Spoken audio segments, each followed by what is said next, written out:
हो जाइए तैयार, बिहार एसएससी इंटर लेवल के एग्जाम पर करने करारा प्रहार और तैयार है आपके लिए अंडर 24/7 बिहार। और मैं चंदन आप सभी का करता हुआ अभिनंदन और बना रहे हमारा आपका बिहार अंडर 24/7 के साथ प्यार भरा बंधन। तो चलिए आज के सेशन की हम लोग शुरुआत करें और बात करेंगे हम लोग sir Bihar SSC inter level के लिए मैथ्स के कुछ इंपॉर्टेंट सवाल पे, जो सवाल आपको प्रीवियस ईयर के साथ साथ कुछ सवाल ऐड किए गए हैं, प्रीवियस ईयर के क्वेश्चंस हैं आज, और साथ ही साथ कुछ ऐड किए गए सवाल हैं।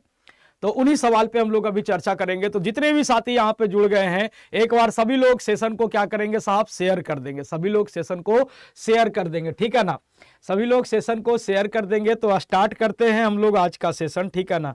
स्टार्ट करते हैं हम लोग आज का सेशन और देखते हैं कि क्या है। और कहते ना कि हर्रा लगे ना फिटकरी, सब रंग चोखे चोखे। तो सबसे पहले चैनल को क्या करिएगा, सब्सक्राइब कर लीजिएगा, बेल आइकन दबाइएगा, ताकि आपको लाइव क्लास की नोटिफिकेशन बराबर मिलते रहे, लाइव क्लास की नोटिफिकेशन बराबर मिलते रहे। और ये पहला सवाल आपके स्क्रीन पर, ये पहला सवाल आपके स्क्रीन पर, जाना पहचाना सवाल, जाना पहचाना सवाल, क्योंकि हम लोग प्रीवियस ईयर क्वेश्चंस कर चुके हैं। और आपके पास 30 सेकंड का समय 30 सेकंड का समय। और ये बिहार एसएससी इंटर लेवल 29 जनवरी 2017 के पूछे हुए सवाल हैं। 29 जनवरी 2017 में परीक्षा हुई थी, उसी के पूछे हुए सवाल हैं साहब। और उसके साथ साथ कुछ एक्सपेक्टेड क्वेश्चन भी हम रखे हैं। कहता है 2 अंकों x और y का महत्तम समावर्तक और लघुत्तम समावर्तक जो है वो 4 और 48 है। तो x इंटू y मतलब दोनों संख्याओं का गुणनफल क्या होगा, ये आपसे पूछा है कि दोनों संख्याओं का गुणनफल क्या होगा। तो सीधा सीधी हम लोग जानते हैं कि सर, हम लोग जानते हैं कि पहली संख्या इंटू दूसरी संख्या है ना, एलसीएम एचसीएफ का मामला है। पहली संख्या इंटू दूसरी संख्या, पहली संख्या इंटू दूसरी संख्या इज इक्वल टू क्या होता है, एलसीएम इंटू का क्या होता है सर, एचसीएफ, एलसीएम इंटू का एचसीएफ। तो एक संख्या इसमें x है, दूसरी संख्या आपकी y है, इज इक्वल टू लासा इंटू मासा। लासा कितना है जी, तो आप कहेंगे 48 है। मासा कितना है, तो आप कहेंगे 4 है। तो 48 गुना 4, आप कहेंगे 8 चौके 32 का 2, हाथ में बचा 3, और 4 चौका 16, 3 कितना, तो 19, यानी कितना हो जाएगा सर, 192। यानी x इंटू वाई का जो गुणनफल हो जाएगा वो क्या हो जाएगा सर, 192 हो जाएगा। That is answer. Option number A will be correct answer. Option number A आपके सवाल का क्या हो जाएगा श्रीमान, तो उत्तर हो जाएगा एकदम गन गन गन गन गन गन गन गन करते हुए, ठीक है। ऑप्शन नंबर ए आपके सवाल का उत्तर हो जाएगा। बड़े प्यार से, बड़े आराम से हम लोग चीजों को सीखेंगे। और हम लोग यहाँ पे कुछ मॉक टेस्ट के साथ स्टार्ट किए हैं, ताकि आपको एहसास हो जाए कि आपको किस लेवल पे मेहनत करना है। और ये 2017 का पूछा हुआ सवाल है, करंट सिनेरियो क्या हो सकता है, कितने बदलाव और कितने लेवल इसमें बढ़ सकते हैं, उन सारी बातों पे चर्चा करते हुए आगे बढ़ते चलेंगे, ठीक है। चलिए अगले सवाल की ओर बढ़ते हैं। अगला सवाल क्या कहता है, ये भी आपका एलसीएम एचसीएफ से रिलेटेड सवाल है और 29 जनवरी 2017 के पूछे हुए सवाल हैं। कहता है 2 भिन्नों का एचसीएफ और एलसीएम, एचसीएफ और एलसीएम के विषय में कौन सा कथन सत्य है या है, निम्नलिखित में से कौन सा कथन सत्य है या है, ये आपसे पूछा है, ठीक है ना। चलिए फटाफट इसको आप सभी लोग बनाने का प्रयास करेंगे, ठीक है ना। सचिन कुमार इस्लामपुर नालंदा, ठीक है ना। तो खोदागंज सरवादा शहर होना चाहिए भैया जी, ठीक है ना। चलिए कुमारी दीप्ति जी हैं, लूसी कुमारी हैं, ठीक है ना, संजू कुमारी हैं, सतीश राव जी हैं, सुजीत कुमार जी हैं, सभी लोगों का स्वागत है। और एक बार सेशन को शेयर मांगता है सेशन, ठीक है ना। अब देखिए हम लोग अगर भिन्न का लासा और मासा निकालते हैं, फ्रैक्शन का, एकदम आराम से, कोई हड़बड़ी नहीं, फ्रैक्शन का अगर हम लोग एलसीएम निकालते हैं, फ्रैक्शन का एलसीएम निकालते हैं, तो उसके लिए क्या होता है, न्यूमरेटर का एलसीएम, न्यूमरेटर का एलसीएम, न्यूमरेटर का एलसीएम, न्यूमरेटर मतलब अंश हो गया, और डिनोमिनेटर का एचसीएफ, डिनोमिनेटर का एचसीएफ, ठीक है। और वहीं पे अगर हम लोग फ्रैक्शन का हम लोग क्या निकालते हैं साहब, फ्रैक्शन का एचसीएफ निकालते हैं, फ्रैक्शन का एचसीएफ निकालते हैं, तो उसके लिए क्या होता है, न्यूमरेटर का एचसीएफ, न्यूमरेटर का एचसीएफ, एचसीएफ मतलब highest common factor, upon denominator का एलसीएम, डिनोमिनेटर का एलसीएम, ठीक है। ये फैक्ट होता है, ठीक है ना, ये फैक्ट होता है। अब हम देखेंगे कि हमारे पास जो स्टेटमेंट दिए गए हैं, उस स्टेटमेंट में से कौन सा स्टेटमेंट सही है, उस पर बात करें। तो ये आप देख पा रहे हैं कि महत्तम समावर्तक इज इक्वल टू बोला है अंश का मासा अपॉन हर का लासा। अगर हम महत्तम समावर्तक की अगर हम बात कर लें तो अंश का मसा, अंश का HCF अपॉन हर का लसा, हर का एलसीएम। हाँ सर, ये स्टेटमेंट क्या है साहब, सही है। This statement is right, this statement is right. Option number A will be correct answer. Option number A आपके सवाल का क्या हो जाएगा, उत्तर हो जाएगा। ऑप्शन नंबर ए आपके सवाल का उत्तर हो जाएगा। क्लियर है, किसी को कोई दिक्कत यहां तक में नहीं होना चाहिए। चलिए नेक्स्ट क्वेश्चन की ओर बढ़ते हैं। अब यहां पे बोला था कि सर 48, 108 और 140 का HCF कितना होगा, महत्तम समावर्तक कितना होगा। तो इससे यहां पे देखने को मिला कि 29 जनवरी 2017 के पेपर में अभी तक 3 सवाल हमको देखने को जो मिला है वो तीनों का तीनों LCM और HCF से रिलेटेड है।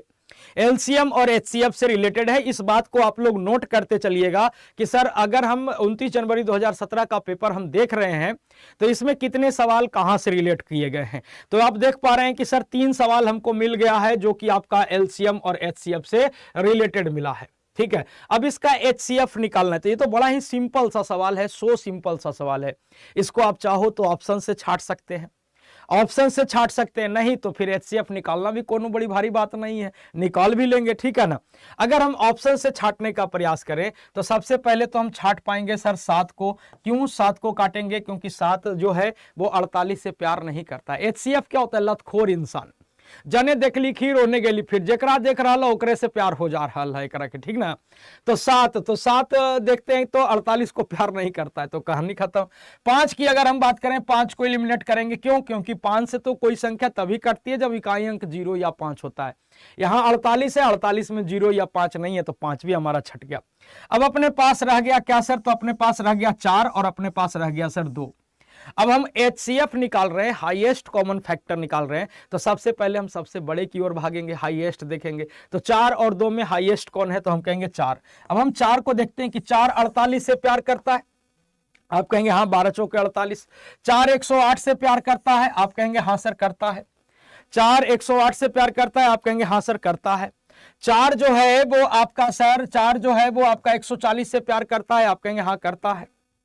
आप कहेंगे हाँ सर करता है। अब देखिएगा 4 दूनी 8, 4 27 चौका 108, हाँ सर करता है, तो सब करता है। तो हम कहेंगे कि सर इसका जो HCF हो जाएगा वो HCF क्या हो जाएगा सर, 4 हो जाएगा। तो यहां से हमको क्या सीख मिली सर कि 3 सवाल अभी तक हम लोगों ने LCM और HCF का देख लिया है। 3 सवाल हम लोगों ने LCM और HCF का देखा है। अब यहां पे देखिए ये सिंपल फॉर्म में है, मतलब आप जस्ट लाइक आप कह सकते हैं सिंप्लीफिकेशन है, या फिर आप इसको स्क्वायर रूट का नाम दीजिए, कोई दिक्कत नहीं है। कह रहा है कि 12 का पावर 1/2, 12 का पावर 1/2 है और इसका सरल रूप क्या है, ये आपसे पूछा है कि इसका सरल रूप क्या है। और ये बिहार SSC इंटर लेवल 29 जनवरी 2017 का पूछा हुआ सवाल है। 29 जनवरी 2017 का पूछा हुआ सवाल है। ठीक है ना। अब यहां पे इसका सरलतम रूप निकालना है कि सर सिंपलेस्ट फॉर्म क्या हो जाएगा। तो एक बार कोशिश करिए, आप लोग कहते हैं ना कि कोशिश करने वालों की कभी हार नहीं होती और डर कर नौका कभी पार नहीं होती। ठीक है ना। तो कोशिश करिए। अब 12 का 1/2, अब जैसे श्रीमान हम यहां पे आपको बताते हैं कि अगर हम x का पावर 1/2 लिख देते हैं तो इसके कहने का मतलब हो जाता है कि ये √x है।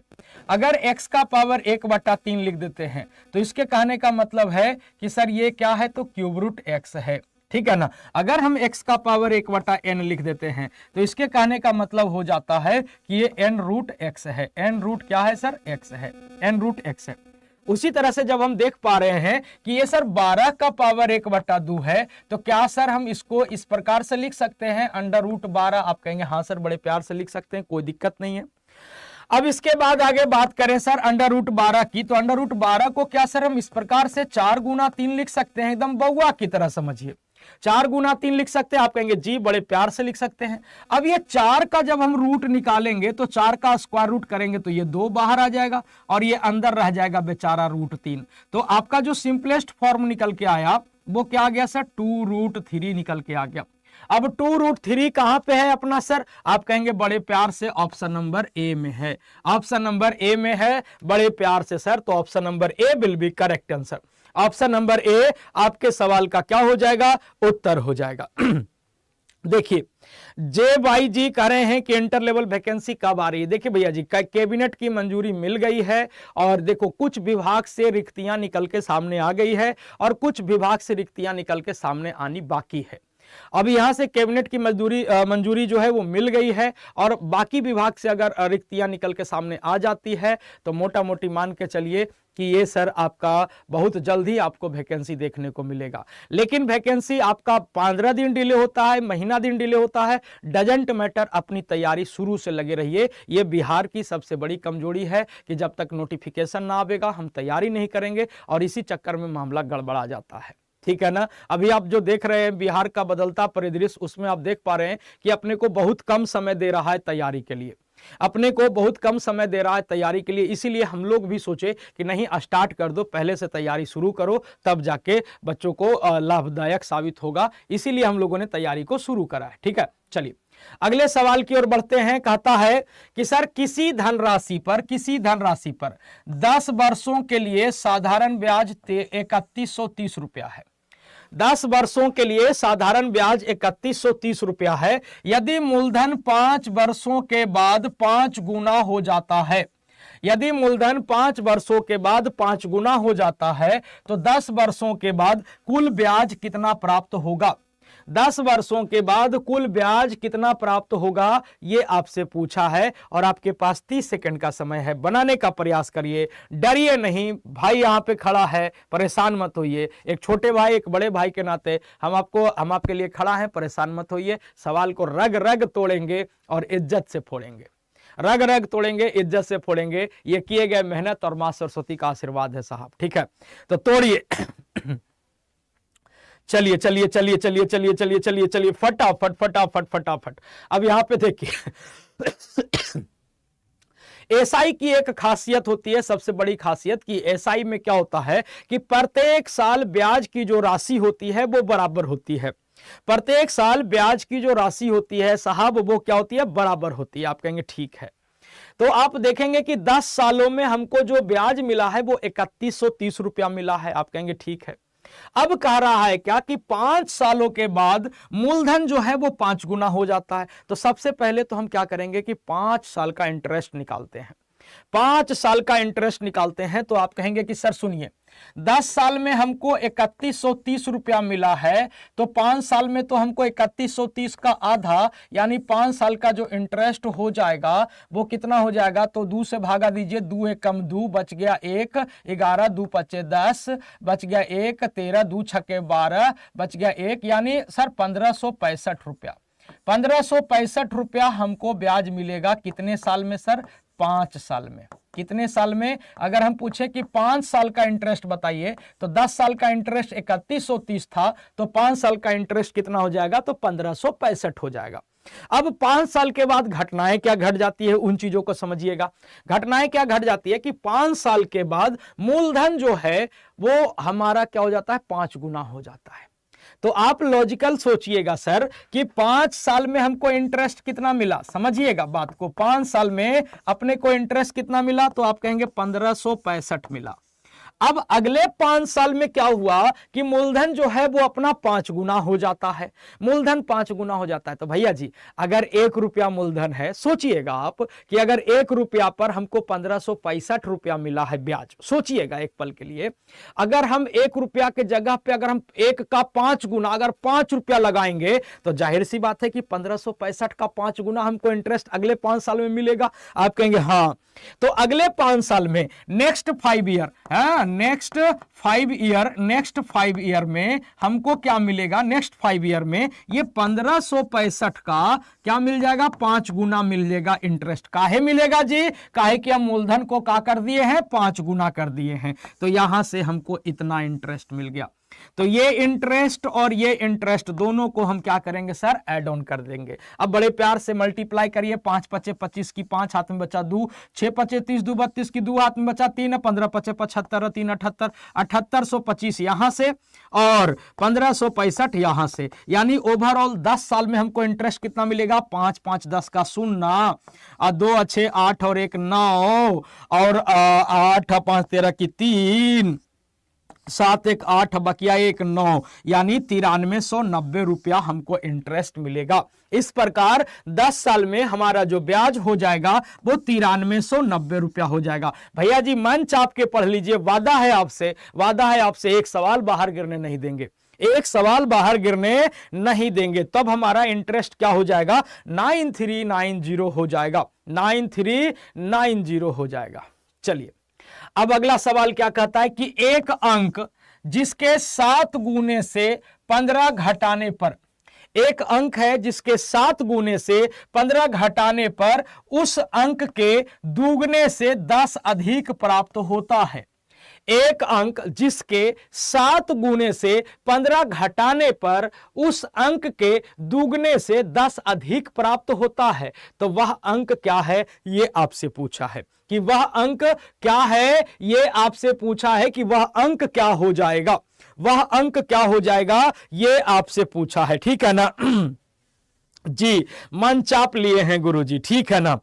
चलिए फटाफट देखिए, कुछ बच्चे जो है ना पिछले सवाल का आंसर 1565 कर दिए, वो क्या कर गए कि हड़बड़ी में वो आधे कैलकुलेशन में ही आंसर ठोक दिए, वो 3130 को 2 से भागा दिया और वहीं पर ठोक दिया आंसर। नहीं, आपको जितने भी गलत तरीके से आंसर आएंगे ना वो सारे ऑप्शन सेट रहेंगे और मतलब मार देली पट से चल गेली खट से, आंसर आ गेली झट से, वही वाला हाल में गड़बड़ा जाएगा बाबू। ठीक है, तो थोड़ा सा पेशेंस रख के चलना है। अब देखिए मान लिया जाए कोई अंक अपना क्या था सर, x था। अब कहता है कि इस x के 7 गुने, मान लिया कि वह अंक हमारा x है, अब इस x का 7 गुना तो 7x हो जाएगा। अब इसमें 7x में 15 जब हम घटाते हैं, 7x में 15 घटाते हैं तो हमको जो रिजल्ट मिलता है उस अंक के दुगने से 10 अधिक, उस अंक के दुगना यानी 2x से 10 अधिक मिलता है। यानी दोनों तरफ से रिजल्ट क्या है बाबू, तो बराबर है।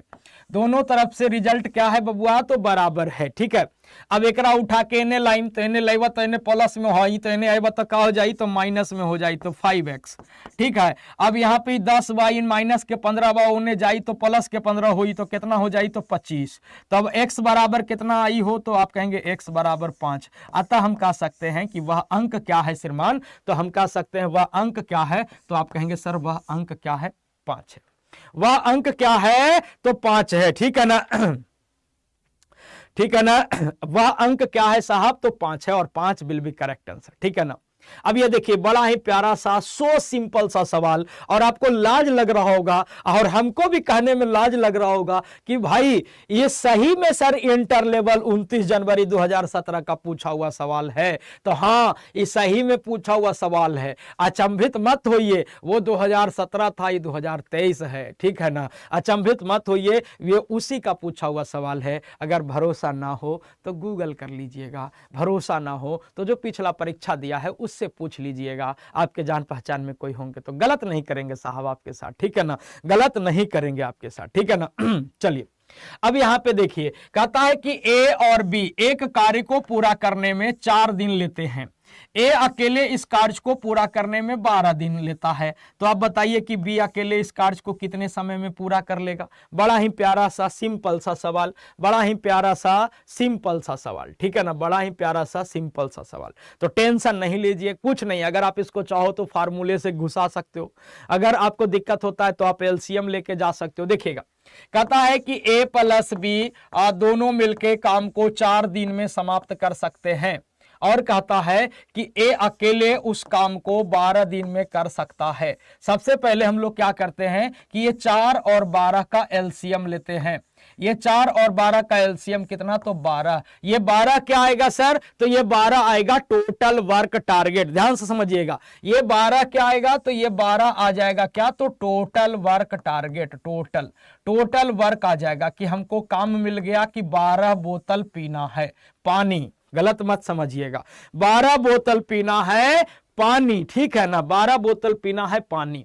अब बोला कि ए प्लस बी दोनों मिलके 4 दिन में पीते हैं, 12 बोतल पीना है। तो 4 दिन में 12 बोतल पीता है, तो एक दिन में कितना पिएगा, तो 12/4, यानी कितना बोतल पिएगा, तो 3 बोतल पिएगा। ये जो 3 आती है ये इसकी क्या आती है सर, इफिशियंसी, क्षमता आती है। अच्छा बी ए अकेले बोला कि हम 12 दिन में पी जाएंगे, 12 बोतल पीना है तो कैसे पिएगा, 12 बोतल 12 दिन में, तो एक दिन में 12/12 यानी कितना, तो 1 बोतल। एक दिन में कितना बोतल पिएगा साहब, तो 1 बोतल पिएगा। अब आप खुद सोचिए कि ए और बी दोनों मिलके एक दिन में 3 बोतल पीते हैं, ए और बी दोनों मिलके एक दिन में 3 बोतल पीते हैं और ए अकेले 1 बोतल पीता है, ए अकेले 1 बोतल पीता है, तो अतः हम कह सकते हैं कि बी कितना पीता होगा जी, तो बी एक दिन में 2 बोतल पीता होगा, बी एक दिन में 2 बोतल पीता होगा, ठीक है ना। तो आप कहेंगे कि अगर बी को दे दिया जाए कि भैया तू ही पूरा पीजो, तो पूरा बोतल कितना है, तो 12, एक दिन में 2 बोतल पीता है तो ये 12 बोतल पीने में कितना दिन लेगा, आप कहेंगे बड़े प्यार से 6 दिन का समय लेगा। कितना दिन का समय लेगा साहब, तो 6 दिन का समय लेगा और 6 दिन आपके सवाल का बड़ा प्यारा सा उत्तर हो जाएगा। 6 दिन आपके सवाल का बड़ा प्यारा सा उत्तर हो जाएगा। बोलो भैया क्लियर है, किसी को कोई दिक्कत किसी प्रकार का किसी को किसी प्रकार का कोई दिक्कत है तो कमेंट करके बोलिएगा, हाँ सर हमको समझ में नहीं आया या जो भी हो, ठीक है ना। एकदम बिल्कुल बेसिक से और आराम से लेके चल रहे हैं। हालांकि इसका फार्मूला भी होता है, अगर हम फार्मूले की बात कर लें तो फार्मूला भी होता है कि सर a + b किसी काम को x दिन में करता है और ए अकेले उस काम को y दिन में करता है, तो आपसे पूछेगा बी अकेले कितने में करेगा, तो आप कहेंगे सर x/y - x दिन में करेगा, ठीक है। तो आप इस फार्मूले से भी लेके जा सकते थे चीजों को बड़े आसानी से, ठीक है ना।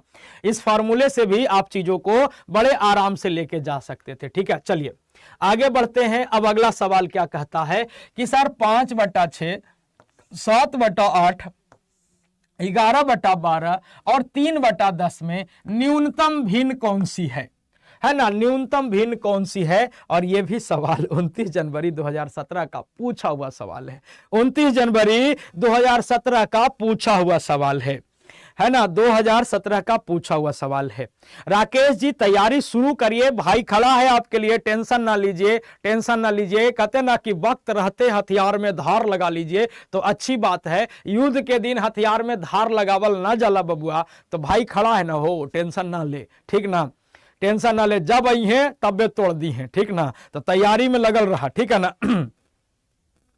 चलिए अब यहां पे बोल रहा है कि सर ये 5/6 है, ये आपका सर 7/8 है और ये आपका सर 11/12 है और ये आपका सर 3/10 है। ये इसमें आपसे पूछा है कि सबसे छोटा फ्रैक्शन क्या है, तो ये तो देखते ही पता चल रहा है महाराज की सबसे छोटा कौन सा है।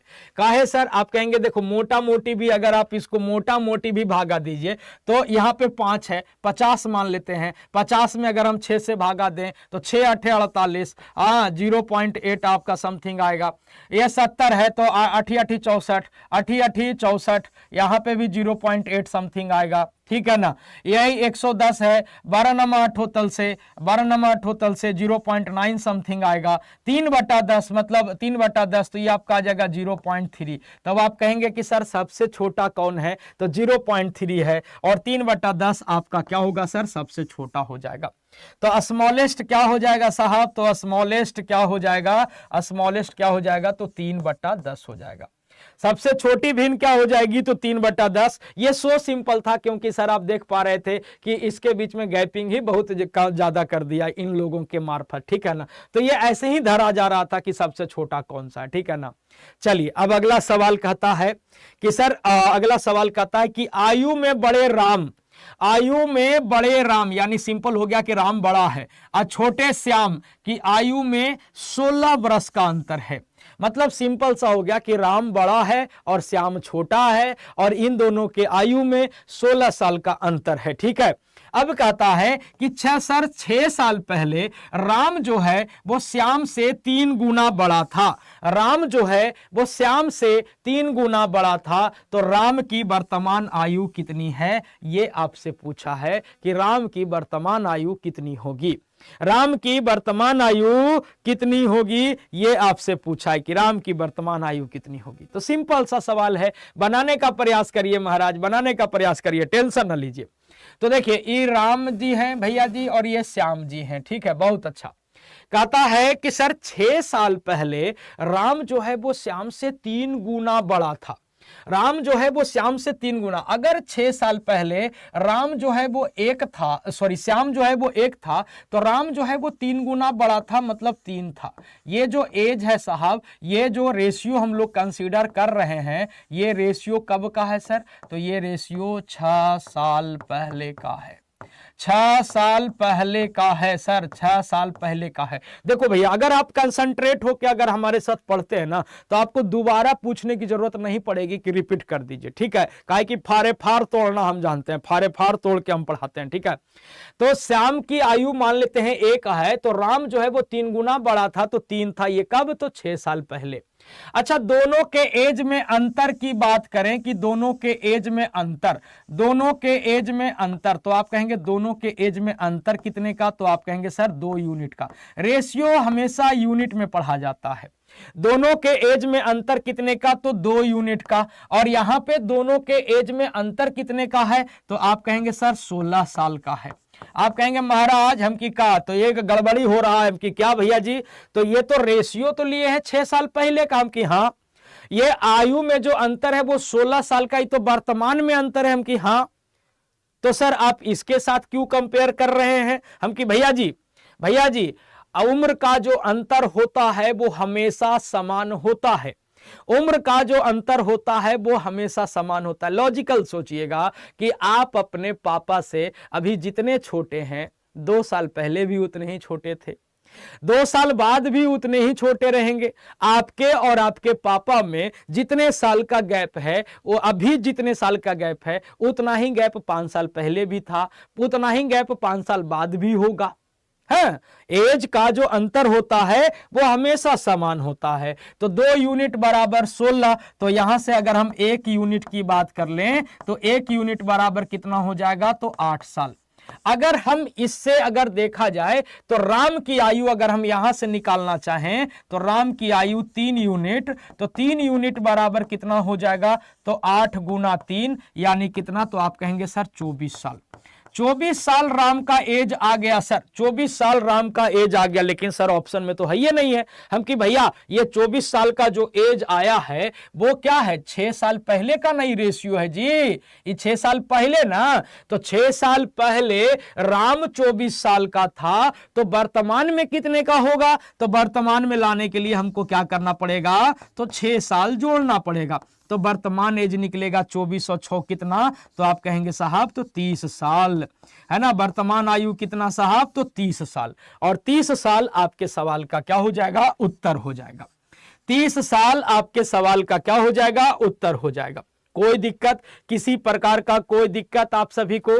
अगर कोई दिक्कत नहीं है तो एक बार लाइक का बटन हो जाना चाहिए श्रीमान, है ना, लाइक का बटन हो जाना चाहिए, ठीक है। चलिए नेक्स्ट क्वेश्चन की ओर बढ़ते हैं। बेहतरीन सा सवाल है ना, और यह भी सवाल आपका पूछा हुआ है, ठीक है ना। क्या कहता है कि सर 20 पुस्तकों का क्रय मूल्य X पुस्तकों के विक्रय मूल्य के बराबर है, यदि लाभ जो है वो 25% है, तो X का मान कितना हो जाएगा? लाभ जो है वो 25% है, तो X का मान क्या हो जाएगा? बड़ा ही प्यारा सा खूबसूरत सा सवाल, बड़ा ही प्यारा सा खूबसूरत सा सवाल, है ना, बनाने का प्रयास करिए। चलिए गन गन गन गन गन गन गन गन उड़ाइए सवाल को, मन करेगा फन फन सवाल लड़ेगा, टन टन, टेंशन ना लीजिए, है ना, गनगना देना एकदम भैया जी, गन गन गन गन उड़ना चाहिए सवाल, ठीक है। अब देखिए क्या कहता है कि 20 किताब का क्रय मूल्य जो है वो आपका X किताब के विक्रय मूल्य के क्या है साहब? बराबर है। X किताब के विक्रय मूल्य के बराबर है, X किताब के सेलिंग प्राइस के बराबर है। हालांकि X नहीं देना चाहिए था, K दे दे, X कभी ना दे जीवन में, ठीक ना, K दे देता तो ठीक रहता महाराज, ठीक है। अब चलिए कोई बात नहीं। अब यहां से हम लोग क्या निकालेंगे? तो CP बटा SP का रेशियो निकालेंगे। CP बटा SP का रेशियो, तो अगर हम SP को नीचे कर दिए तो यहाँ छुच्छे बच गया क्या? तो X बच गया, है ना। यहाँ पे छुच्छे CP लिखे हैं तो 20 रूस के नीचे चला आया, ठीक है, बहुत अच्छा। तो ये CP से SP का क्या आ गया सर? रेशियो आ गया। CP से SP का रेशियो आ गया, ठीक है ना, CP से SP का रेशियो आ गया। अब यहां पे अगर हम आपसे बोलें कि सर देखिए श्रीमान 25% का लाभ है, तो 25% बराबर क्या हो जाएगा? आप कहेंगे 25% मतलब 25/100। 25/100 कहे के मतलब हो गया साहब 1/4। 1/4, 1/4 का लाभ यानी 4 हमारा क्या है सर? तो 4 हमारा सर सीपी है, और 1 रुपए के लाभ में हम बेचे हैं, तो एसपी कितना है सर? तो आप कहेंगे 4 में खरीद लिया महाराज, 1 रुपया के लाभ में बेचलिए, तो एसपी कितना हो जाएगा? तो आप कहेंगे 5 हो जाएगा। सेलिंग प्राइस कितना हो जाएगा साहब? तो 5 हो जाएगा। आप कहेंगे ठीक है। तो आई महाराज सीपी यहां पे आप बोल रहे हैं कि 4 है, हम कि हाँ। सेलिंग प्राइस बोल रहे हैं कि 5 है, क्या इसको हम बराबर कर सकते हैं? क्या बराबर कर सकते हैं? आप कहेंगे हाँ सर बराबर कर सकते हैं, है ना, बराबर कर सकते हैं। आप कहेंगे ठीक है। तब हम इसको काटा पीटी कर लें बड़े प्यार से। आप कहेंगे हाँ, 5 चौका कितना? तो 20। आप कहेंगे ठीक है। तो x बराबर, ये भागा में है, उन्हें जाएगा गुना में, तो x बराबर कितना हो जाएगा? तो 16। x बराबर कितना हो जाएगा? तो 16। वही बोला कि x वस्तु के विक्रय मूल्य के बराबर है, तो x का मान कितना होगा? तो आप कहेंगे x का मान बड़े प्यार से कितना हो जाएगा? तो 16 हो जाएगा, और 16 will be correct answer. Option number B आपके सवाल का प्यारा सा उत्तर हो जाएगा। ऑप्शन नंबर बी आपके सवाल का क्या हो जाएगा? उत्तर हो जाएगा। ठीक है ना। चलिए हाँ, अगले सवाल की ओर बढ़ते हैं। अगला सवाल क्या कहता है? कहता है कि सर एक कस्बे में 2000 परिवारों में, देखिए डरिए मत सवाल से, बड़ा देख के डर रहा है, बड़ा देख के डर रहा है। हमारे दादाजी गुजर गए हैं, कहते थे कि मोटा देख के डरिया ना, पतरा देख के सटिया ना, ठीक ना। तो वही बात है, तो बड़ा देख के डरिए मत। जितना सवाल बड़ा रहता है उतना ही ज्यादा ही डेटा देता है, उतना ही ज्यादा ये क्लू छोड़ देता है कि धर ले हमरा के एकदम, ठीक ना, धर ले हमरा के। ठीक है, चलिए कहता है कि सर 2000 परिवारों में यह पाया गया कि 42% परिवार द हिंदू अखबार खरीदते हैं। 42% परिवार द हिंदू अखबार खरीदते हैं। 52% परिवार द डीएनए अखबार खरीदते हैं। ठीक है। 11% परिवार दोनों समाचार पत्र खरीदते हैं। तो उन परिवारों की संख्या ज्ञात कीजिए जो इनमें से कोई भी समाचार पत्र नहीं खरीदते हैं। उन परिवारों की संख्या ज्ञात कीजिए जो इनमें से कोई समाचार पत्र नहीं खरीदते हैं, ये आपसे पूछा है। सर एसपी 4 न होगा मौर्य गेमिंग जी, एसपी 4 कैसे होगा महाराज? देखिए मौर्य गेमिंग जी का डाउट है। भैया जी 25% का लाभ बोला है महाराज, तो 25% मतलब 1/4, यानी 4 में खरीद ली है, 4 में खरीदे हैं और 1 के लाभ में बेचिएगा, तो 4 और 1 सोचिए ना, आपकी 4 में खरीदे हैं, 1 रुपया के लाभ में बेच रहे हैं, तो कितना में बेच रहे हैं? 5 में बेच रहे हैं महाराज। ठीक है ना, लाभ बोला है बबुआ, हानि उनी नहीं बोला है, लाभ बोला है। ठीक है, चलिए लाभ बोला है। आइए सवाल पे आते हैं। अब यहां पे हम इसको बनाने का प्रयास करेंगे। तो देख रहे हैं कि सर कुछ डेटा ऐसा है कि कुछ परिवार हिंदू अखबार खरीद रहा है, कुछ परिवार डीएनए खरीद रहा है, कुछ परिवार ऐसा है कि दोनों में कंबाइंड है, दोनों खरीद रहा है ना, दोनों खरीद रहा है। तो दोनों खरीद रहा है, तो हम क्या करेंगे कि कुछ इस प्रकार का डेटा हम तैयार करते हैं कि एगो हम तैयार कर दिए, कुछ इस प्रकार का तैयार करते हैं कि दोनों में जोटा रह जाए। ठीक है ना, जो यहाँ देखे हैं ना वही वाला हाल। ठीक है, तो कहता है 42% परिवार जो है वो द हिंदू खरीदता है, द हिंदू खरीदता है। ठीक है ना, 42%। ठीक है, कहता है 52% द डीएनए खरीदता है, 52% जो है वो द डीएनए खरीदता है, डीएनए खरीदता है। और 11% जो है वो दोनों में कॉमन है, 11% जो है वो दोनों में क्या है सर? कॉमन है। तो अगर हम छुच्छे द हिंदू वाला अगर हम देखें, सर ये टोटल आपका, चीजों को समझिएगा, टोटल आपका 42% है ना, 42% है। रामा बतार भैया आम खरीद के लाए कि 42 में खरीदे, 42 में खरीदे, 42 में खरीदे।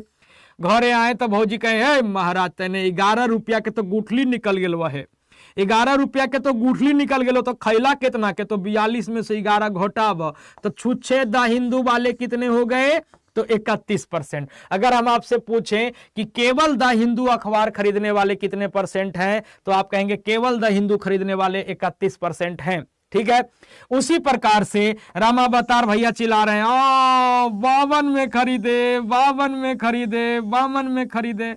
घरे आए भौजी झड़ुआ दी तुरंत, हम महाराज तेने 11 रुपया के तो गुठली हवा तो 52 में से 11 घटा देवा तो छुच्छे डीएनए पढ़ने वाले, छुच्छे डीएनए खरीदने वाले परिवार कितने हैं? तो 41%, ठीक है ना। छुच्छे डीएनए पढ़ने वाले परिवार कितने हैं? 41%। अब हम ये टोटल जोड़ेंगे कि सर अखबार खरीदने वाले टोटल कितने, तब आप यहां से जोड़िएगा तो 1 1 2 1 3 है ना। टोटल कितने? तो 3 4 1 5 5 3 8, टोटल 83% परिवार ऐसा है जो अखबार खरीदता है। टोटल 83% परिवार है जो अखबार खरीदता है। और हम जानते हैं कि टोटल कितना हो जाएगा सर? टोटल कोई भी चीजें जो है वो स्टार्टिंग में 100% होती है। 100% में से 83% हम देख पा रहे हैं कि अखबार खरीद रहे हैं, तो बाकी बच गया कितना? बाकी बच गया सर 17%। ये अखबार नहीं खरीदते हैं, बाकी बच गया 17%, ये कोई अखबार नहीं खरीदते हैं साहब, ठीक है ना। तो वही तो पूछा है कि कितने परिवार ऐसे हैं जो कोई समाचार पत्र नहीं खरीदते हैं, तो हमारे पास निकल के आ गया 17%। अभी हम निकालेंगे कि सर 17% ऑफ किसका? तो आप कहेंगे सर 17% ऑफ 2000। परसेंट से आपका 2 शून्य कैंसिल, बिंदिया चमकेगी, चूड़ी खनकेगी, कट जाएगा। बाकी 17 दूनी 34, 17 दूनी 34, 17 दूनी कितना? तो 34, यानी 340 परिवार ऐसे हैं जो कोई अखबार नहीं खरीदते हैं। 340 परिवार ऐसे हैं जो कोई अखबार नहीं खरीदते हैं साहब। 340% 340 लोग ऐसे हैं जो कोई अखबार नहीं खरीदते हैं। क्लियर हो गया? किसी को कोई दिक्कत नहीं होना चाहिए। सर इंटर लेवल में एज कितना? तो जनरली 18 से 37, 18 से 37, मिनिमम 18 मैक्सिमम 37, जनरल की हम बात कर गए, है ना। बाकी इसी प्रकार से आपका सर SC ST OBC 37 40 42 का स्लॉट है, वो रहते रहेगा, ठीक है ना। 37 40 42 का स्लॉट है, वो आपका रहेगा, ठीक है। यानी मैक्सिमम अगर हम जनरल कैटेगरी की बात करें तो जनरल कैटेगरी में मैक्सिमम एज का जो लिमिट है वो 37 साल है, मिनिमम जो है वो 18 साल है, ठीक है। मिनिमम जो है वो 18 साल है। चलिए अब देखिए पिछला जो सवाल आप देखे थे, इसका जो बेसिक जो बात होता है, बेसिक बात जो हम लोग पढ़ते थे बचपन में कि number of A union B, याद होगा number of A union B बराबर क्या हो जाता है? Number of A plus number of B, अब माइनस क्या होता है? Number of A intersection B, A intersection B।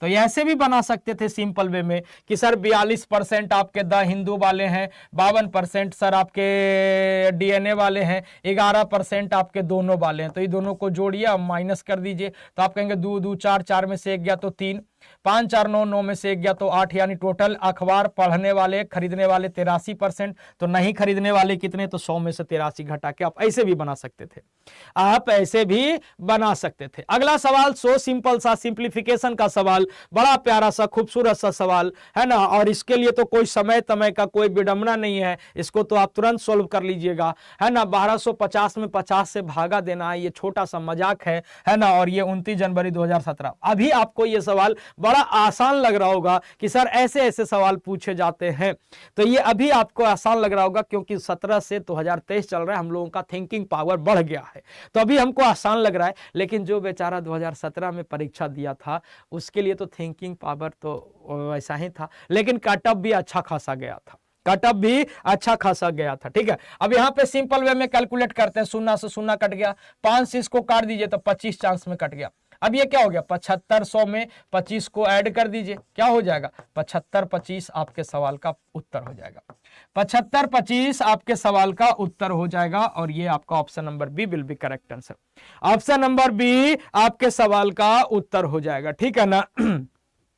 Option number B आपके सवाल का उत्तर हो जाएगा। अब यहां पे देखिए, कहता है कि चेन्नई से पुडुचेरी के बीच 10 टैक्सी चलती है। चेन्नई से पुडुचेरी के बीच 10 टैक्सी चलती है, ठीक है, बहुत अच्छी बात है। कहता है एक्स कितने तरीके से, देखो फिर ये एक्स देके बहुत गलत करता है क्वेश्चन सेंटर, इसको के मान दो, पी मान दो, ठीक है। अब हम जब सेट करेंगे ना तो हम x नहीं सेट करेंगे, बाप रे बाप। x कितने तरीकों से और विभिन्न टैक्सियों से, यहाँ पे शब्दों का जाल बिछेगा भैया जी। विभिन्न टैक्सियों से चेन्नई से पुडुचेरी जा सकता है और वापस आ सकता है। चेन्नई से पुडुचेरी जा सकता है और वापस आ सकता है, ये आपसे पूछा है। तो देखिए बड़ा प्यारा सा सवाल है और ये सवाल को आपको देख के लगना चाहिए कि ये सवाल क्या है सर, तो परम्यूटेशन कॉम्बिनेशन का सवाल है। परम्यूटेशन कॉम्बिनेशन का सवाल यहां पे आपको देखने को मिल गया कि सर चेन्नई से पुडुचेरी जाने के लिए 10 टैक्सी हैं। तो चेन्नई से पुडुचेरी एक्स नाम का कोई इंसान जाता है और वापस आता है, लेकिन उसको सर जाना और आना जो है वो डिफरेंट टैक्सी से है। जाना और आना जो है वो डिफरेंट टैक्सी से है साहब। जाना और आना जो है वो डिफरेंट टैक्सी से है। तो ये चेन्नई है साहब और ये पुडुचेरी है, ठीक है ना। ये चेन्नई है और ये पुडुचेरी है। तो चेन्नई से अगर ये पुडुचेरी जाता है तो चेन्नई से पुडुचेरी जाने के लिए 10 टैक्सी है। कितना टैक्सी है सर, तो 10 टैक्सी है। 10 टैक्सी है मतलब कितने बेज हो जाएंगे, तो आप कहेंगे सर 10 टैक्सी है तो टोटल 10 तरीके से ये जा सकता है। कभी एकरा से, कभी ललका से, कभी पियरका से, कभी हरियरका से, कभी मोटका वाला से, कभी पतरका वाला से, कभी मैंने समझ रहे हैं ना। तो 10 टैक्सी है, लेकिन 10 टैक्सी जाने के लिए कितने रास्ते, तो 10 रास्ते यानी 10 बेज है जाने के लिए। लेकिन जब पुडुचेरी से ये चेन्नई लौटता है तो वो सेम टैक्सी से नहीं लौटता है।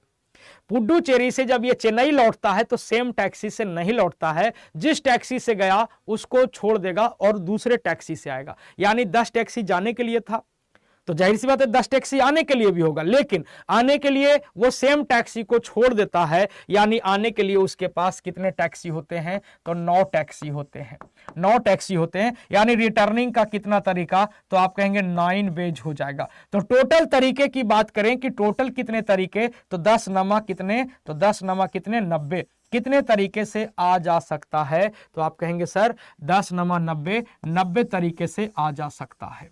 कितने तरीके से, तो 90 तरीके से आ जा सकता है। आप देख रहे हैं बड़े प्यार से क्वेश्चन सेटर की जाल को समझिए। बड़े प्यार से क्वेश्चन सेटर किस प्रकार से ऑप्शंस को सेट किया है, इसके जाल को समझिए, इसके जाल को समझिए। ये तो अपना आंसर। अब बच्चा ये विभिन्न को नहीं पढ़ेगा। अगर बच्चा ये विभिन्न की बात को नहीं पढ़ेगा, डिफरेंट टैक्सी नहीं पढ़ेगा, तो वो कहेगा कि सर 10 गो जाए के लिए है और 10 गो आवेला है तो 10 दाहे के 100 गो, तो वो 100 ठोक सकता है। सर गलती अगर बच्चे के पास कंसेप्ट क्लियर नहीं होगा तो वो कहेगा सर 10 टैक्सी जाए वाला है और 10 टैक्सी आवे वाला है तो 10 और 10 कितना, तो आप कहेंगे 20, तो 20 जोड़ के अगर कर देगा तो 10 10 20 भी ठोक देगा। ऑप्शन तैयार है, ठीक है ना। अब देखिए अगर विभिन्न के बारे में वो पढ़ भी लेगा, अगर उसको कंसेप्ट क्लियर नहीं है तो कहेगा 10 टैक्सी जाएला और 9 टैक्सी आवेला, टोटल हो गया सर 10 और 9 कितना 19 भी ऑप्शन तैयार है। समझ रहे है ना, 19 भी ऑप्शन तैयार है। तो बड़ी बढ़िया से जाल बिछल गया क्वेश्चन सेटर लड़कन के फंसावेला। क्वेश्चन तो लॉलीपॉप दिले लेकिन फंसावेला बड़ी बढ़िया से जाल ऑप्शन में बिछल के है, ठीक ना। तो यही चीज है, शिकारी आएगा जाल बिछाएगा, फंसना नहीं है साहब, है ना, फंसना नहीं है, आराम से चीजों को लेके चलना है, ठीक है। चलिए नेक्स्ट क्वेश्चन कहता है 9 अंक है, 9 अंक है सर, 1 2 3 4 5 6 7 8 9। अब कहता है इनमें से 6 अंकों का प्रयोग में लाकर कितनी संख्याएं बनाई जा सकती है। 6 अंकों को प्रयोग में लाकर कितनी संख्याएं बनाई जा सकती है।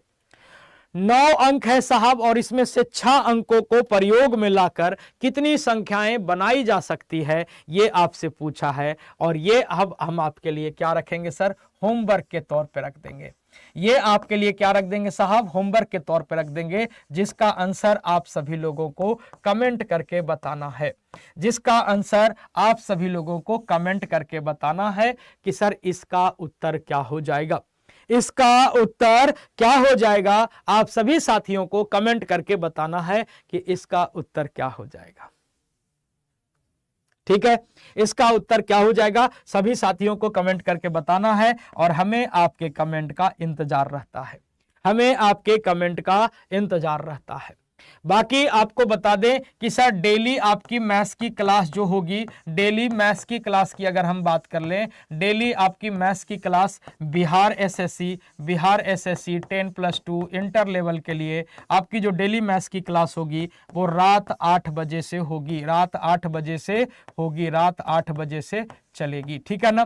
डेली मैथ्स की क्लास रात 8 बजे से चलेगी। तो अपने सभी साथियों को, अपने सभी मित्रों को जो आज नहीं जुड़ पाए उनको जरूर सूचित कर दीजिएगा कि बिहार एसएससी की तैयारी के लिए बिहार अड्डा ने ठाना है आपको सफल बनाना है। तो बिहार एसएससी इंटर लेवल की तैयारी, बिहार अड्डा की टीम एक बार फिर से उतर गई है मैदान में। सचिवालय सहायक में लहराए परचम के बाद अब जितने भी साथी सचिवालय सहायक की तैयारी हमसे करे हैं, चाहे प्री हो चाहे मेंस हो, तैयारी करे हैं, वे सभी लोग भी कमेंट करके बताइएगा क्या पढ़ाया हुआ सवाल भिड़ा था या नहीं भिड़ा था, क्या पढ़ाया हुआ टाइप भिड़ा था या नहीं भिड़ा था। ईमानदारी से कमेंट करके बताइएगा। जो साथी हमसे बिहार सचिवालय सहायक की तैयारी करे हैं एक बार कमेंट करके जरूर बताइएगा। तो मिलते हैं हम लोग नेक्स्ट सेशन में, तब तक के लिए घरे रहू, पढ़ते रहू, मुस्कुराते रहू, है ना। और कहल जाला बबुआ कि चाहताला परिवर्तन तो कर रहुआ समर्थन। सेशन के लाइक शेयर दबा के ठोक दिया, अच्छा लगल होई तो, और कमेंट करके जरूर बताइए कि कैसा लगल आज के सेशन। बाकी मिलम हमने नेक्स्ट क्लास में, तब तक के लिए घरे रहू, पढ़ते रहू, मुस्कुराते रहू, ठीक है ना। बाकी कुछ सवाल हले अगला दिन चलते, टेंशन ना लेवेला है ना, आराम आराम से पढ़ेला है, परेशान ना होवेला है, ठीक है ना। टेंशन ना लेवेला है, परेशान ना होवेला है, समझलू ना। तो लाइक शेयर कर दिया, अच्छा लगल हुई तो कमेंट भी कर दिया, सब्सक्राइब भी कर लिया चैनल के। बाकी मिलम हमने नेक्स्ट क्लास में, तब तक के लिए जय हिंद, जय भारत, थैंक यू, राधे राधे।